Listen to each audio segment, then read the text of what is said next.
Hello again, everybody. We're certainly glad to be here. Louisiana Catalyst presents the Link podcast show. I'm Vice President of Louisiana Catalyst, Duran Talley, here with my good friend, my brother, our president, Mr. Hey. Quentin Durr.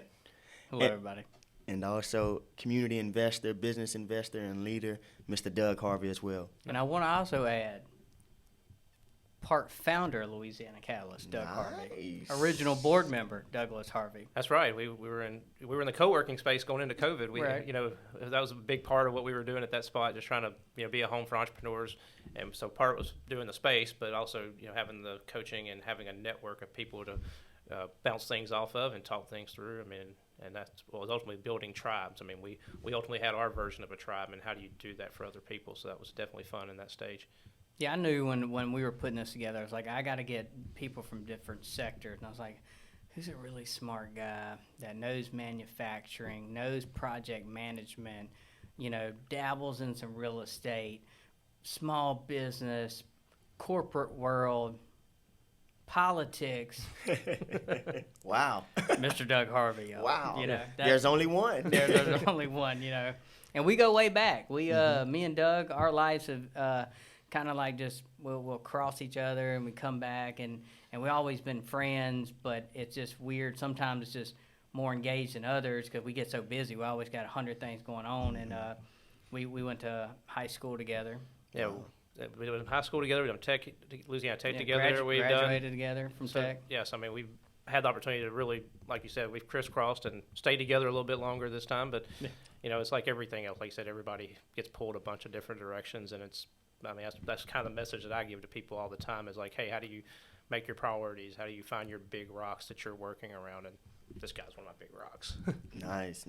Well, Doug, talk to me a little bit about as a business-minded person and building these relationships. What have you found to be some of the key? You talked about people being your rock, but kind of tell me a little bit more about.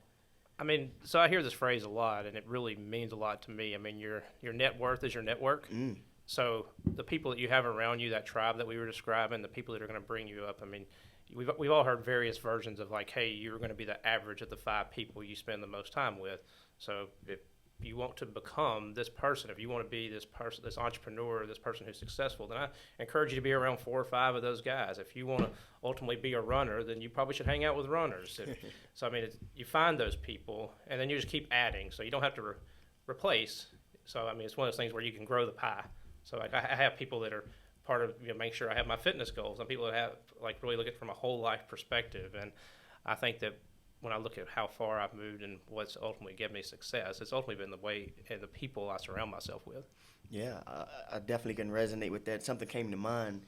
The show is called The Link, and when you talk about expanding without losing strength, but adding to, you think about the chain links. Right. Each link adds another level of strength. It doesn't take away. And a lot of times people think that if I go beyond my comfort zone or if I go beyond the people I know in this silo, Quentin and I talk all the time about this silo, then I'm more vulnerable and I'm weaker. But really, you're adding more strength to your platform. I know I frustrate people when I do this sometimes, but they'll give me like, hey, do you want to do this or this? I'm like, yes.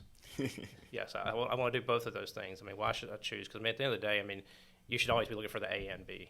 Because really it's there. You may have to work a little harder for it to find it, but it's always there. Because you talk about like goal setting and hey, going outside my comfort zone, and to me it's like it's really a mindset alignment. So if you're like, hey, this version of Doug, like me, like hey, this guy's 5 years in the future.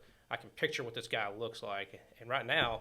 Maybe what I'm working on, maybe what I'm investing in, it feels like, hey, there's some fears, it's uncomfortable, but I figure out that guy, and I'm trying to close that gap between Doug today and Doug 5 years from now. And ultimately, that's part of like getting past there. It should feel uncomfortable. You should have a bunch of things that's going on, like, hey, this feels uncomfortable. But that being said, that's growth. It's kind of like when you go into the gym and you go out there and you pump, and all of a sudden you feel some pain. That's stretching those fibers. Right. That's right. You have to have that discomfort if you're going to have growth in any capacity. If you're not sore after working out, you didn't work out. There it is. And that life is the same way. If you're not uncomfortable, you're not pushing boundaries. You don't got complacent. Yeah, I hear coaches say all the time, get comfortable with being uncomfortable. And that's the state of mind we got to get to is if I walk in every room and I'm the smartest one, if I walk in every room and I'm the most brilliant one, the most comfortable one, then maybe I need to observe the room I'm in. because there should be somebody or some idea there that can challenge you and stretch you and push you to think beyond what you already know and understand. It's definitely a challenge for entrepreneurs. I mean, because you're generally in founder mode, you wear all 7 of these hats, and generally you're the person who knows your business more than any person should. And so that being said, you'll generally feel like the smartest person in the room, especially early on when you're really getting started. And you have to figure out how to get out of that seat as fast as you can. I mean, I have this exercise I do. Like I've got this org chart for Doug Inc., whatever it may be, you know, because ultimately I have a handful of things that I'm working on. But I have that org chart, and even if I do that role now, I put my name in that org chart. And my goal is to eventually replace Doug there. But I know what it should look like in the future because I've been in those rooms where you're doing everything. So it's this version of overwhelm, because if you're doing all 7 of those roles, then it's like, okay, I got to do this, I got to do that. And really, it's a version of me not delegating and ultimately find the right way to empower people. I heard this the other day, and I've stolen it as my own, but I've been telling people, like, hey, every incoming piece, whether it's in your inbox, your text message, that's really a training opportunity, an opportunity to offload and figure out how to give that to other people within your group. And sometimes it's, hey, when you're that team of 1, it's hard to figure that out. So, I mean, I leverage virtual assistants. I have accounting people I have that are part of it. I have different pieces of that I pull in at certain points without the version of, like, hey, bringing on a full-time employee, because you should and I tell you all the time this too, you should always bring that person in before you think you should. Because by the time you actually do that, it's because the pain has gotten to that point where it's like, okay, I can't do it all after all. So it's 2 pieces, like, hey, know what these roles are in your organization, know how many of them that you're doing, because one day you want to replace those. So it's like, hey, I'm doing finance today. I don't want to do this long term. I want to be focused on growth. So how do I do that today? What's my first stage? Can I get a bookkeeper 10 hours a week or 10 hours a month and does a version of it? So, okay, that person's in that seat now. So now I can drive more energy here. And so it's always an opportunity to, hey, how do I lever? Yeah, I think, he's talking about, leveraging and delegating, and I think entrepreneurs get stuck that they have to drive everything. But really, when you start talking about growth and expanding, you have to rely on other people and putting the right people in the right places. And like I said, if you wait till you need them, it's too late. It's kind of like in banking, we say, if you wait till you need the loan, it's probably too late. You know what I mean? Don't wait till you need something to then go find it. You always have to be proactive and going, okay, where am I seeing the opportunities? What pieces can I put in position so when that happens, I'm already ahead of the game? Right. And we've seen that with marketing, and you've seen it with your companies. It's like, okay, like Doug was the first one. It's like, hey man, I got this virtual assistant, and I'm like, tell me more, like what does that look like, because I was finding the same spot. I'm trying to work a full-time job, this other company, and I got rental and vacation stuff, homes, and like I can't do all this by myself. That's right. And I can't successfully do it by myself. Exactly. So, like, who do I have, and how can I collaborate, and who can I work with? And, so you've been an inspiration on that, watching you grow. So I tell people, and this is a term that's been phrased a bunch of different ways. They have an Eisenhower matrix. And so if you take a block and you divide it in 4, and you're like, okay, here's the things I'm doing that I'm good at. Here's the things I'm doing that I'm not good at. And here's the things like only I can do, the things that are actually moving my company forward. Here's the things that are kind of like just maintaining. So a couple days a week, I try to actually write down everything I did that day that falls in one of those blocks. And you'll find that when you really do that, 80% of it's probably in the stuff that you don't like, that you're not great at, and ultimately it's working in your business instead of on your business. Right. And so you have to get rid of those. And I say get rid of those, get them off your plate. You don't eliminate the task. You give them to people that ultimately are better at it. Because when I find myself doing 80% of that, if I'm being honest with myself, I'm not world class. I'm not even best in class locally at times on some of those tasks. So I have things that I'm very good at, and I have things I'm not, but that doesn't always mean that's the ones I'm working on.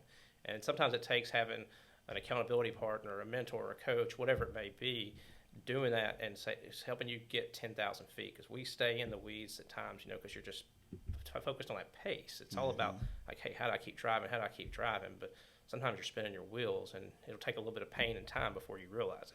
Yeah, and as business owners, we also are trying to essentially, to your point, avoid that law of diminishing returns. There's only so much that I can give before it just diminishes.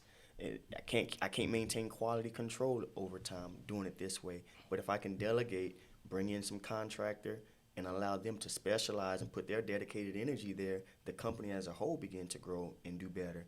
A lot of what I've just in 2022, since I've had my son and my wife, went through all that process, I was, obviously forced to dial back a little bit on the company and really turn it over to my team.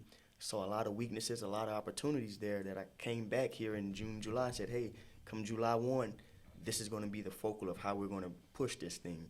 And I've pushed my style or my task, if you will, is more now inspiration and innovation. I don't hardly do any of the specific tasks anymore. I'm just there inspiring. Hey, this is what we're defining customer service as now. And as long as you get that, it'll inspire you in your creative cycles, in your video, in your graphic, in your web design, in your social media management. I'm just here to inspire. This is what you specialize in. I'm not asking you to worry about income. I'm not asking you to answer the phone. I'm not asking you to field emails. You're right here in this one lane that you specialize in and that you're also passionate about. Let me inspire you in that gift, and that way I can stay out of the way and I can focus on some of the bigger pictures, bigger business collaborations, establishing new relationships as well, so that the company as a whole can now grow. Each level we have dedicated energy at now, and we just come back in and fine tune, find opportunities. What are we missing? What aren't we doing? Yeah, so I mean, it's all about investing, whether it's in your time, your money. I mean, I've heard plenty of people say this. My grandfather's told me this. It's like, hey, if I show you where you spend your time and where you spend your money, I will show you what you care about. That's right. And so for me, like, one of the things that I protect is my calendar. And some days I do better with it than others, but that being said, time is the only thing that's finite. I mean, it's money. I can go make more money. I mean, anybody that's an entrepreneur, if they put their head down, they'll figure out how to make money. I mean, I scale it the way they want to, but we all have a finite amount of time. That's right. So for me, it's like my EA and I, we have this exercise that we do literally like every Thursday morning. And it's like literally like, okay, here's my calendar. Jennifer and I had a dinner or a date night at least once in the last 2 weeks. I'm trying to block off one-on-one time with at least one kid per week, where it's, hey, just me and that kid. And so cause we have a large blended family of 5 kids, and so then like, hey, we've said, okay, once a month, this is a new thing we did this quarter. One Sunday a month, we're going to go spend time with my grandparents. My grandparents raised me, and they're still alive. So okay, we're going to pick out that Sunday that it's going to be. And that's like the whole Big Rocks piece I'm talking about. And for anybody who hasn't ever watched it, you can go on YouTube, look up Stephen Covey, Big Rocks. But the whole premise is like, hey, he takes this jar and he puts all these big rocks in it, some like potatoes. And he asks this class, he's a professor, and he's like, hey, is this jar full? And everybody's like, well, yeah, it's full. Well, so then he takes the gravel, like just kind of like gravel you pick on the side of the road, and he puts it in there, and he's like, well, is it full? And the class is kind of like, well, yeah, maybe. They kind of understand there's something to it. Well, then he puts sand in there, and he asks, hey, is it full? And they're like, no. So then he pours water in there. And then at that point, it's pretty full at that point. So it's like, hey, what are your big rocks, like we talked about earlier? And so you've got to put those in there, protect those. And so you can be an entrepreneur. You can focus on your health, your life, your lifestyle and adventure. I mean, you can do all these things. You got to say, hey, I have seasons. But that being said, I still make sure I have parts of this. And it's important to have goals that also in those areas. I mean, sometimes it may be, hey, I want to be more active in my church. I may want to read 2 books a month or whatever it may be. But to me, if I don't keep like hey, here in this year, this calendar year, I want to at least focus on this. So like, hey, when I get to this quarter, I can pull 1 or 2 of them up. So it's all about making the right thing. Because it's easy to hustle, especially when we're younger. It's definitely... It's easy to do it because it feels good. It's very gratifying. So you can say, hey, and most men are bad about doing this and saying like, hey, I'm out here providing. If it felt bad, we would approach it differently. Right. It feels good. Right. Talk about that. You talk about your calendar being so important to you. How do you know, or how do you prioritize, I guess, that work-life balance and making sure that you aren't giving too much more to the grind and the hustle? Because like you say, as men, we certainly will. Babe, I'm making money. I'm providing. Let me go do my thing. But we still, provide for the wife in terms of the emotional, the communication, also for the children. How do you kind of juggle all of the areas and hats that you wear? So for me, it's like balance and balancing. So balance is this thing that I'm always striving for. Balancing is what I'm actually doing. It's a verb, kind of like I look at it that way. So I'm constantly working on it. Some days I'm doing better than others. I mean, like, my daughter and I, for her senior trip, we're going to go do this trip Pacific Coast Highway in California. We're doing that in like 3 weeks. So So that, August is going to be a family-centered month. If I go back and look at July, where I literally just spent 2 weeks on the road, there was some career focus in that month.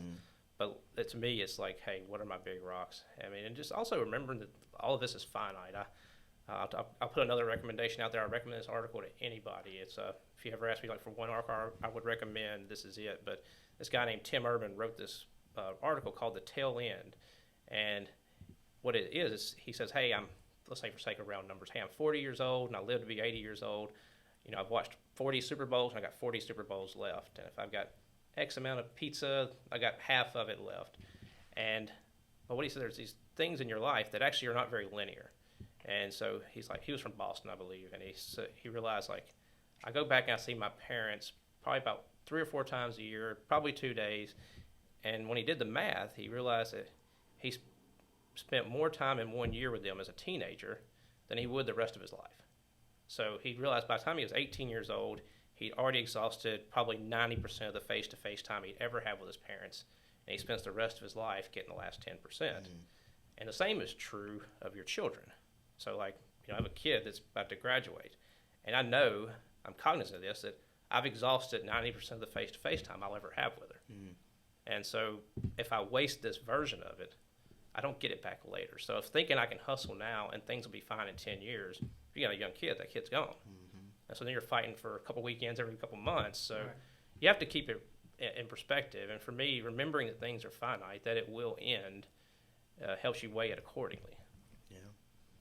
No, that's great. Yeah, because sometimes you can get so caught up in chasing in the hustle that you forget that at the end of the day, while it's important, sometimes that's not the most important thing. And it depends on what season you're in and where do you want to place your time. We had saw some extreme growth and later in the year and earlier in the year, but then about February, it was like, it's time to dial back. And even more so probably in the last month, it's been more of a dial back and refocus because sometimes you just spread yourself too thin. I kind of don't know when to say no, so that's been my big focus last couple months. It goes back to your tribe. You need people in your circle that are going to tell you, hey, I don't know if you going out and doing this is actually the best thing for you. Right. You need friends and people that are in your circle that will truly hold you accountable and say, hey, Doug, this doesn't make sense. Doug, this is BS. You need those people. As if I don't give that to you, if you and I are close friends and I don't give that to you, who is? Right. So, I mean, that being said, I'm not serving you well. I'm not helping you. Right. If I tell you, just keep doing what's not good for you, what's ultimately, because maybe I have a few years on you. I have younger kids.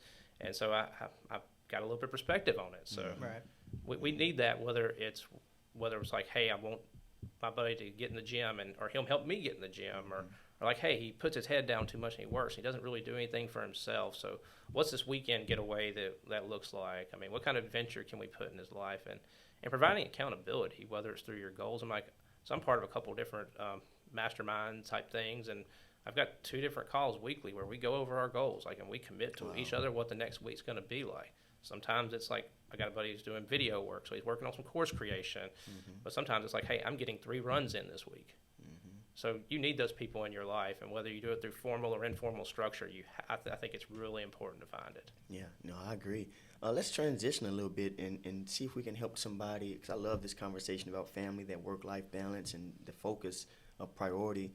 But I feel like we could help somebody who is just trying to figure out what they want to invest in or become a business person in. How did you kind of start figuring out, hey, I'm not going to just be an employee my entire life. I may be an employee, but that won't be the only thing. I'll also have some side hustles, some side gigs. When did you decide that I need some additional things to do or invest in? So like a lot of people in this space, I read Rich Dad, Poor Dad, and it was really a good eye-opener per se. I mean, because you kind of knew some of it, but when you actually had somebody just put it really blunt, like, hey, here's what it looks like, and if you're wanting to, I mean, the story he gave his dad, like, hey, if you want to be, I think he was a principal or something, but he kept getting more specific as he did things and actually limited his options.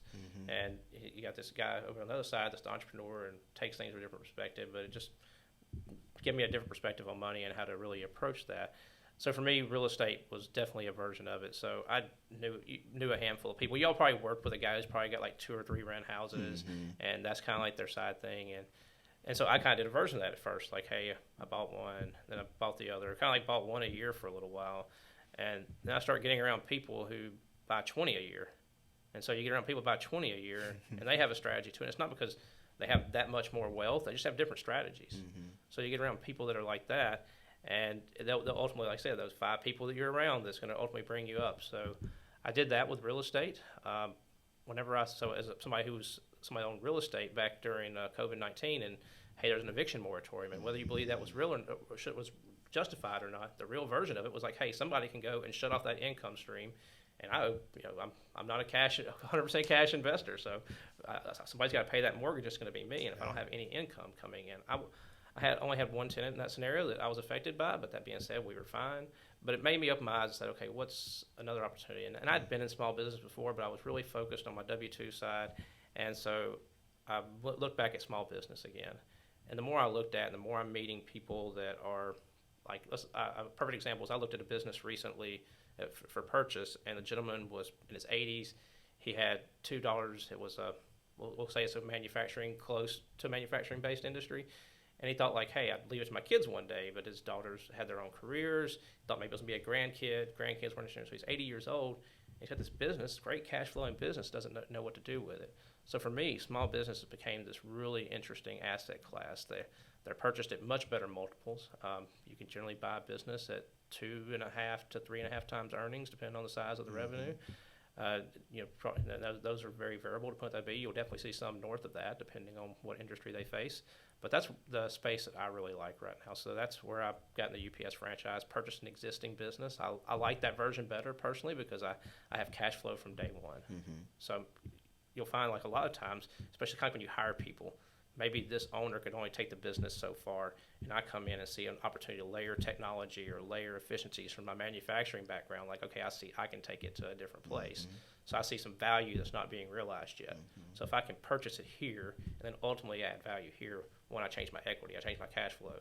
So, I mean, a lot of us, if you say like one of the things that people on a W-2 probably are challenged with, it's like, hey, how do I share in that value creation? I mean, because at the end of the day, if somebody's paying you $50,000 a year, $100,000 a year, it's because your employer gets probably at least 3 times that benefit. They won't pay you that if they're not getting the benefit out of it. Right. So if you're a $50,000 a year employee, then you're probably delivering $150,000 in value today.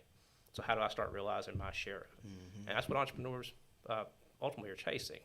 I think a lot of people don't go that route because they feel like they have security. But I don't find that secure. I think that having one income stream that somebody could walk in tomorrow and say, hey, you don't work here anymore, that to me, that's not very secure at all. Right. So it's like, hey, I look at how many, we call them horizontal income lines, passive income lines. I look at all the different sources, and I think I have 9 or 10 now. And so it's like, hey, how do I keep adding those? And I think ultimately until here recently we're seeing some interest rate pain, but to me, like long-term debt, if you acquired it in the last 3 years, that's an asset right now, because you're not going to find a lot of 2.5, 3, 2.5 and up commercial loans and stuff, not in the near future. So, I mean, I have friends who are looking at like, hey, they've realized a lot of value like in this real estate, and this maybe this one property or something, but if you sell it, you're going to go into it with something with 5 or 6% interest, so you just change your whole cost structure. So, so that's a long way of saying like, hey, I looked for opportunities of value creation, and then I just found like, hey, what are ways I can do it faster? Wow. If I do this first, and it kind of gives me enough, almost like courage, like, hey, I had this fear, this was uncomfortable, this is what I was, had these challenges and pains when I first started, and then now I'm comfortable, I can give this feedback to other people, and so then I go do the next thing, I go to the next thing, and you should always find people that are where you want to be. Right, for sure. Yeah, it makes me, think about some of the things getting into with real estate, and I was just sitting here thinking about, interest rates from a banking perspective. I think I was watching last night. I think the GDP came in 2 consecutive times, so now we deep off in the recession talk. But then politically, are we, that conversation, and what these rates are going to do? It's going to create some change, especially in the real estate, because you could go buy and leverage debt so cheap. Now it's not as cheap, so now your rent situation's got to be more to offset that cost. And but the real estate market, like this morning we was talking with Justin, it feels like, and Doug, are you seeing as a real estate market, have you seen it take any hit yet? So I'm a little bullish on some sides of it. So I think like if I look at Monroe, Monroe's where that area, 50-mile radius is where all my real estate's at. And so I look here, we're seeing like 600,000 price point on a property. Those properties aren't moving as fast. And if I go back to 2 years ago, they didn't necessarily move that fast to begin with. Right. They became more affordable. People start treating housing the same way people treat car payments. They don't look at like, how's that $30,000 car? What's the note on it? Yeah. And that being said, they could afford more houses, so afford more of a house. So valuations got pushed up. So this house that was worth $400,000 is now worth $450,000, and so that's a real thing. Why people were all of a sudden $600,000 houses were flying off pretty fast. I mean, I was just watching the Monroe market, and so 400, I'm starting to see a little bit of slowdown. If you're looking at 200, 250 range, and some of the bankers I'm talking to are saying 300 is still fine, those are still moving as fast as they were. Those are still affordable. Those are good price points relative to where people would buy a comparable property rent wise. And it's ultimately, to me, it's really a version of like, hey, do I want to make a long-term commitment here? Do I want, because it's not like so much committing to a community or anything like that. So people just want to be really flexible early on. Right. And so I always encourage people, like, you can't eat net worth. So focus on cash flow. Don't worry about appreciation. If you get appreciation on property, that's a cherry on top, at least in this market. I mean, there's some places, I know guys that invest in Austin, and they've definitely seen their appreciation. I know guys who invest in markets like that. But for here, this is just not what's here. I mean, we don't have enough demand here yet. Hopefully we can grow as a community and drive that demand, but that's just not what's here. So you invest for cash flow. And so I'm still looking at properties. I'm going to make an offer on a property this afternoon. And, if it doesn't work, that's fine. And I think we'll see, like if you're an investor looking at properties, it's going to take a little bit for that price to correct. They've watched guys ultimately sell properties and get in a good position in the last year or so. So they're thinking like, hey, my valuation is still here. But if you're an investor, you're paying at a higher interest rate, and most of us in the price point we're buying rental properties at, you're probably doing on 15-year amortization, so you're not like a 30-year long-term type stuff. So I always look at like, even if I just about break even in a property, even if I have to feed it a little bit, I've got somebody paying down principal, doing all these things, and I'll refi out when the time's right. I'm building a house right now. And so, like, I'm watching long-term interest rates. I'm groaning a little bit, but it's like, It'll come down. I feel like in 24 months, we're not going to be where we were, but we'll be in a spot where, like, hey, I'll be ready to, because I'll lock in my debt whenever the house finishes, probably in March of next year, and then probably 12 to 18 months, I'll refi out and do it in a way that makes sense, because this is all a cycle. And I think ultimately, the Fed only has one trigger. It's interest rates. So if you're at zero, you really have no leverage. You have nothing, no lever you can really pull. So I expect, like any government intervention, there'll be an overcorrection. I think we still have at least 2 more interest rate hikes left. Right. I think it'll sit for a little bit, and I look at what happened with COVID when we ultimately sent out stimulus money, and we did, and that's not even the checks. I mean, that definitely was a part of it, but we spent a significant amount of money that wasn't stimulus checks. People like to point to stimulus checks. And what that point told me as an investor is the government's not willing to live with a painful result. They will pump money in the economy. They'll do whatever it takes. So if I look at election cycles, we're 2 years away from another presidential election. We're not going to go into that with a lot of pain. And that's just me being optimistic. I mean, if I look at like, hey, is the interest rate hikes really affecting me? As a real estate investor, yes. They're absolutely, it changes my price point. It changes ultimately what I pay for a property versus a time in the past, but it's all relative. I asked guys in the 70s how they felt. They're paying 18% interest on properties. It's all about your baseline. But if I look at like, hey, me as an entrepreneur, me as a business owner, I had somebody say this the other day, and I really liked what he said. He said, I elect not to participate in this. He said, if I go around and hear people telling me that, hey, there's a recession, there's going to be all this pain, he said, then I start making excuses for why my results there. And once you have this external thing that you can point to your results, like, hey, I'm not winning because of this, you give the result away. And so it's opportunity for people to really look at it and say, hey, I'm pushing ahead. I'm doubling down. Let's say you're one like me, like my UPS store has an opportunity with printing. A lot of the UPS stores are successful, are really majorly, almost like they're print places that happen to do UPS versus UPS places that happen to offer printing. So that's our opportunity. But if I was thinking like, oh my gosh, it's gloom and doom, maybe I shouldn't make these investments in my equipment. Maybe I shouldn't make these investments in my people. But my market size is still my market size. These people out here that ultimately need print work, they're still going to need it. I look at that like, these needs are still there. I ultimately can still serve this community, so I elect not to participate. So, I mean, as long as you keep a mindset like that, you'll keep doing the things that will ultimately cause you to win. It's not just walking around and putting, burying your head in the sand saying like things are going to be fine. Like, no, when you think like that, you have to have actions that drive that. So having that mindset will help inform those actions.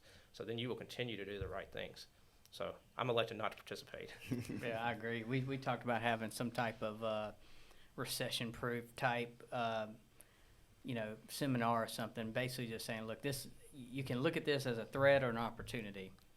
And a lot of times you see with recession-type mentalities, a lot of people just go into fire sale and they just start panicking when really it's an opportunity to find cheap assets and people are trying to bail. And, if your strategy's right, you can see, double, and your opportunities. Yeah, I mean, if I look at like my buying strategy in the last 18 months, I've actually been really slow on buying, like real estate, for example. Just those valuations didn't make sense to me as an investor. I probably should participate in some, but I made a conscious choice too. But if the strategy didn't form that says, hey, prices are inflated, I mean, I think we're going to have some great deals in the next 12 to 18 months. If you're in the short-term rental space right now, I mean, those guys are going to feel some pain. Because if they bought at 2020 and 2021 valuations, there's going to be some pain. Yeah. So for me, I mean, those are some of those will become distressed assets. Because, if you look at like the place like I look like Gatlinburg, Gulf Shores, I mean, those places are always vacation rentals. But there's been a lot of market saturation, and if you went in there and paid at the peak, and ultimately you based your cash flow at the peak, and that's why I talk about like, hey, we buy for cash flow. We don't buy for net worth. That's where it matters. So I mean, there's definitely some asset classes we're watching. I'm not a big stock investor. I mean, I do what's in my 401k through my W-2 and what makes sense there. But I'm in low cost index funds, and that's just it's not the thing for me. It definitely is something for some people, but for me, I like if I get 8% on there, I'm like I can take that cash and put it in something else. And I can make a lot more than 8%.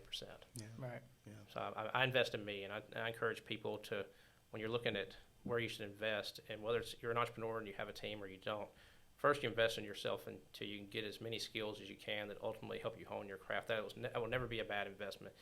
And invest in your people. I mean, it's said a lot, but we all actually, if I look at the ones I talk to and if I poll our groups, we're probably not that great at that. What happens a lot of times is we go get trained, and then we try to do what we learned, and let's say we might not be that good at. We just talked about I spend 80% of my time on stuff that I'm not that great at. Right. So if I do a good job of putting 80% of what I learned to them, I should be paying for them for training. I'm going to send 2 people to print training here in a few days. I've got some other stuff we're looking at. I mean, it's one of those things to where that's where it makes sense. So like I said, we're doubling down. Yeah, I like that. Invest in yourself, invest in your people, and then I know Councilman Doug Harvey also invest in the community as well, as a business, but also as a servant leader also. So we thank you for your insight today, man. It's been a great conversation, wealth of knowledge, and man, I'm going to be picking your brain for some more things offline to just get a better feel for what the business field will look like, this industry investment field will look like over the next 5 years here locally. But man, it's been a great conversation. Absolutely, I enjoyed it, guys. Thanks for having me. Absolutely, appreciate you, and we at Catalyst thank you for everything you've done from the start, and continue support, and look forward to continue to bring you on and get updates and see how Doug Inc. is doing. Absolutely. Well, if I can help you guys or anybody in the future, just let me know. My number's out there for anybody. It's 318-243-3499. If I can help anybody in any way, just reach out. Will do. Appreciate you. Thank you.